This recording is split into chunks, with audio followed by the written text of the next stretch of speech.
बिस्मिल्लाहिर्रहमानिर्रहीम। अस्सलाम वालेकुम व्यूअर्स, कैसे उम्मीद करती हूँ सब ठीक होंगे। शुक्र अल्हम्दुलिल्लाह मैं भी ठीक हूँ। तो व्यूअर्स, जैसे कि आप सब जानते हैं कि आप साथ रेमेडीज़ और रेसिपी शेयर करती हूँ और दुआओं का भी एक सिलसिला शुरू किया हुआ है। व्यूअर्स, जैसे कि आप सब जानते हैं कि दुआओं का हमारी ज़िंदगी में कितना अहम किरदार है। तो व्यूअर्स, इसलिए दुआओं को हमें एज अ मुस्लिम अपनी ज़िंदगी में, अपनी लाइफ में ज़रूर शामिल करना चाहिए, क्योंकि ये नहीं होता कि दुआएं हम सिर्फ जब मांगें, जब हमें कोई मुसीबत हो हम हर वक्त अल्लाह ताला से दुआ मांग सकते हैं, क्योंकि दुआ जो है वो आने वाली मुसीबतों को टालती है।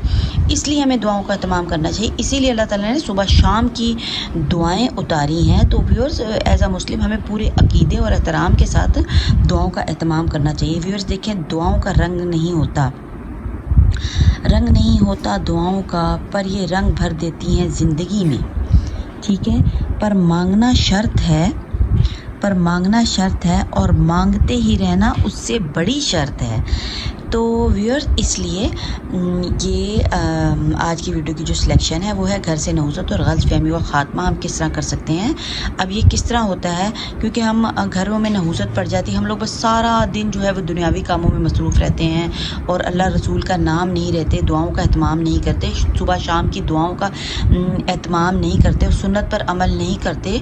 और दूसरी वजह जो व्यूअर्स हो सकती है वो हो सकती है कि लोगों का हसद भी हो सकता है, उसकी वजह से भी घर में जो है वो गलत फहमियाँ पैदा हो जाती हैं, जादू और नज़र बद की वजह से। ये भी व्यूअर्स वजूहात होती हैं।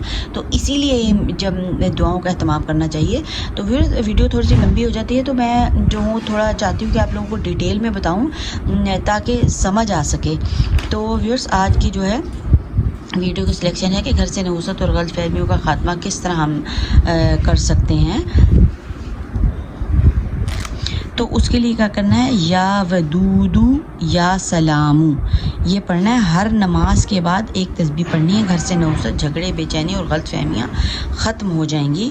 तो अगर हम इन चीज़ों का एहतमाम नहीं करेंगे और बस सिर्फ गिले शिकवे करते रहेंगे कि जी ये हो गया, वो हो गया, तो जैसे हम बीमार होते हैं, बीमारी के लिए हम दवाई खाते हैं या फिर कोई रूहानी इलाज करते हैं, इसीलिए व्यूअर्स हमें घर से नहुज़त और गलत फहमी के ख़ात्मे के लिए भी हमने कुछ ना कुछ तो सद्देबाब करना है ना। इसके बगैर तो नहीं कि बैठे बिठाई जो है हमारे काम हो जाएंगे।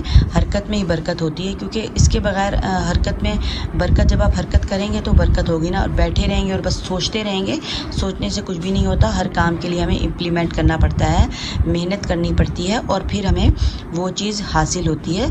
जैसे खाना नहीं खाएंगे, बैठे रहेंगे तो भूख से मर जाएंगे ना। तो इसीलिए व्यूअर्स जो है दुआएं भी इसीलिए हमें करनी चाहिए। सुबह शाम की दुआएं भी मैंने आपसे इंशाल्लाह शेयर करनी है।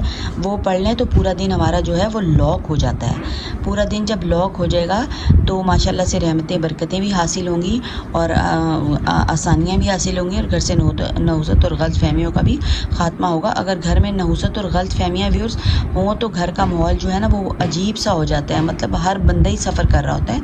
इसलिए घर के माहौल को अच्छा बनाने के लिए हमने क्या करना है, दुआओं का एहतमाम करना है। तो व्यूअर्स, अगर आपको वीडियो पसंद आ रही है तो चैनल को सब्सक्राइब भी करें, लाइक भी करें और सब बहन भाइयों में शेयर कर दें। सिर्फ एक तस्बीह पढ़ने से क्या होगा, या वदूदू या सलामू पढ़ना है आपने। इसका विर्द करें, एक तस्बीह पढ़ें और चलते फिरते भी बेशक आप पढ़ते रहें, घर में पढ़ दें। घर के चारों कोनों में हम इसकी फूंक भी मार सकते हैं ताकि जो शयातीन होते हैं, और सबसे बड़ी बात ये कि शयातीन ही जो हैं वो घर में हमारे जो है वो गलत फहमियों का जो है वो एहतमाम करते हैं बाकायदा तौर पे, कि बाज़ फजूल में लड़ाइयाँ शुरू हो जाती हैं। तो ये भी व्यूअर्स एक वजह होती है कि घर में बैठे बैठाए मियाँ बीवी की लड़ाई शुरू हो जाएगी, माँ बच्चों को डांटना शुरू हो जाएगी, जो फादर हैं वो भी बच्चों को डांटना शुरू हो जाएंगे, या बीवी के साथ उनकी लड़ाई हो जाएगी, अपनी मिसेस के साथ लड़ाई शुरू हो जाएगी। तो उससे क्या होता है कि फिर घर का माहौल बहुत ना अजीब सा हो जाता है और उस चीज़ से बच्चे भी सफ़र करते हैं। उस माहौल से अजीब सा, घर का प्यारा सा अच्छा सा माहौल हो और सब आराम और सुकून के साथ रहें और शैतान जो है वो हमारे मामलात में, हमारे घर में टांग ना अड़ाए। और इसलिए जो है घर में हमें अपने इन तस्बीहों का एहतमाम करना है, जो मैं आपको बता रही। मेरी और वीडियोज़ में मैंने काफ़ी बताई हैं ये चीज़ें, तो वो भी आप इस्तेमाल करके अपने घर में रहमतें, बरकतें और खुशियाँ हासिल करें। और वीडियो को लाजमी शेयर करें ताकि जो बहन भाई भी इस वजह से परेशान हैं, घर का माहौल ख़राब हो तो ज़िंदगी बिल्कुल ख़राब हो जाती है, वो भी इससे फ़ायदा उठा सकें।